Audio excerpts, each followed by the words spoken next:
And dealing with the women and the children is very easy for us to do that. How do you save your wife and your children? Very simple. Choose a good wife. Choose a good wife. And that is the answer to both your wife and your children. Because your wife is going to determine how your children turn out. So if you choose a good wife, then alhamdulillah, that makes your job a little easier dealing with her. And of course, you don't have to worry about your children because she's already righteous. Alhamd. So you've just multitasked when you go out and search for a righteous wife. And one of the Salaf, Abu al-Aswad, rahimahullah ta'ala, he said to his children one day, he said, قَدْ أَحْسَنْتُ إِلَيْكُمْ صِغَارًا وَكِبَارًا وَقَبْلَ أَنْ تُولِدْ قالوا وكيف أحسنت إلي كيف أحسنت إلينا قبل أن نولد قال اخترت لكم من الأمهات من لا تسبون بها Abu al-Aswad, he said to his children one day, he said, I was a good parent to you while you were small, and when you became elderly, when you got older, and even before you was born. I was a good parent to you before you was born. So he said, how was you a good parent to us before we were born? He said, because I chose a woman that would never tarnish your honor. I chose a righteous woman. So when I chose that woman to be your mother, you never had to worry about someone tarnishing your honor because of your mother. Because the mothers, you are representatives of our families. Sisters, you are representatives of our families. So if a sister is known in the community as being someone who sits around and backbites people, if a sister is known in the community of being promiscuous, a sister is known in the community of having imprudent behavior, or character, or manners,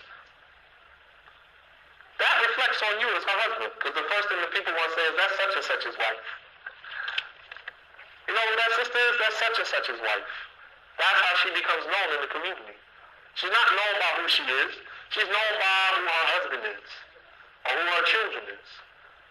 So he said that I was a good parent to you even before you were born, because I chose a good woman to be your mother. I chose a good woman to be your mother.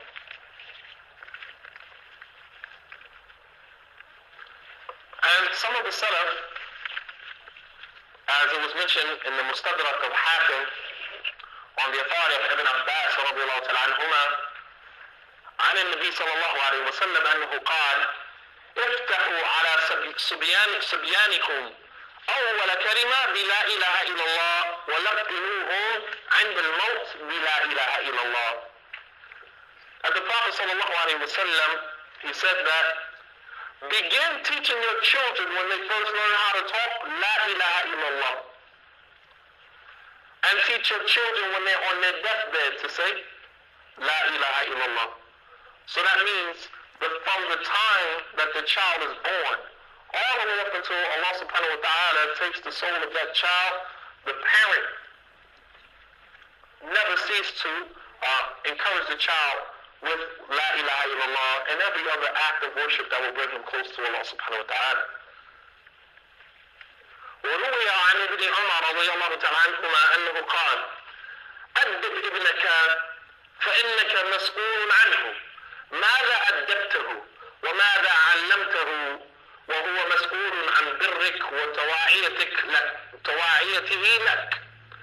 Abdullah ibn Umar رضي الله تعالى عنه, it was reported that he said, teach your child etiquettes, teach them manners, because you are responsible and will be questioned about the manners that you taught your children, and it will be asked of you, what did you teach your children of manners, and what did you teach your children of knowledge?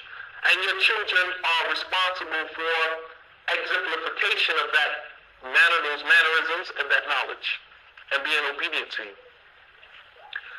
والولد الصالح ذخيرة للعبد في حياته حيث ذكر الجميل وبين الناس وبعد مماته حيث المغفرة والرحمة من الله وهذه نتيجة عمل الإنسان. That a righteous child is bragging rights for an individual in this life and in the hereafter. Because even after the individual's death, people will still say that man raised his child good. People will always have good things to say about you because of the akhlaq, because of the behavior and the mannerisms of your children. And this is because of the effort and the extent that the individual went to raise his children right. As Allah subhanahu wa ta'ala says in Surah Al-Najm, Surah 53, Ayah 41. وَأَن لَيْسَ لِلْإِنسَانِ إِلَّا مَا سَعَى وَأَنَّ سَعْيَهُ سَوْفَ يُرَى ثُمَّ يُجْزَاهُ الْجَزَاءَ الْأَوْفَى. Now Allah subhanahu wa ta'ala said that the individual can have nothing except what he strives for. You can have nothing except what you put effort into. And your efforts will be seen. Your efforts will be seen. In this life and in the hereafter. And then you will be rewarded accordingly. So raising children is something that is a very difficult task Islamically. But the reward behind it is tremendous. In this life and in the hereafter. And we have to know when it comes to raising children that guidance is in the hands of Allah subhanahu wa ta'ala, not in our hands.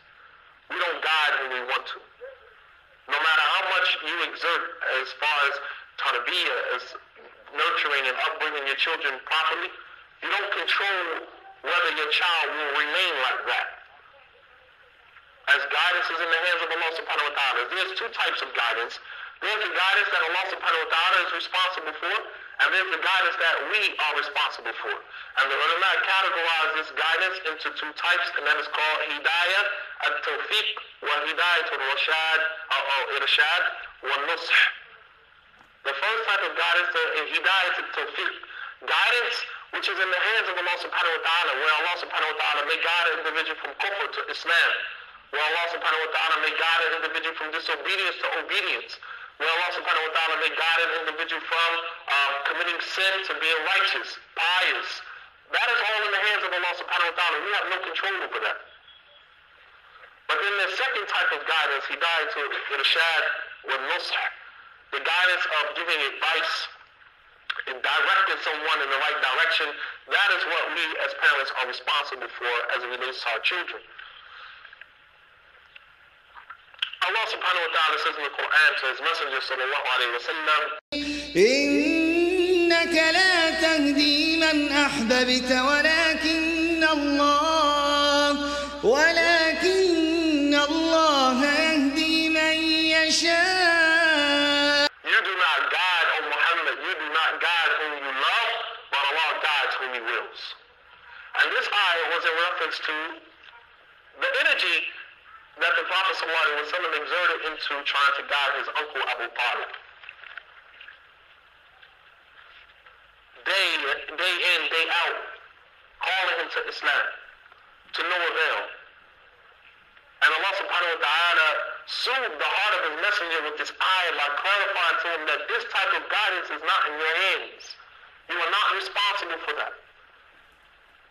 And Allah subhanahu wa ta'ala also clarified in the ayah the fact that the Prophet ﷺ loved his uncle, who was a mushrik, who was a kafir. And this doesn't, there's no contradiction here. You will say, well, how can an individual love his kafir parents or relatives? Love, as Sheikh Mohammad ibn Abdul Wahab rahimahullah ta'ala mentions in his book, Usul al-Thalatha, the three fundamental principles, that mahabba, love, is two types. There's mahabba al-tabi'iyya wa mahabba al-shar'iyya. There is the love that is a natural love that an individual has for his parents, that an individual has for his siblings, that an individual has for his relatives. That's a natural love that you are not rewarded for, nor are you punished for. Unless that natural love starts to make you compromise your religion, then of course this ends up becoming a sin. But this type of love, everyone has, and no one can say, well, I don't love my mother because she ain't Muslim. Every individual loves their parents. They love their siblings, their sisters and brothers. That's a natural love.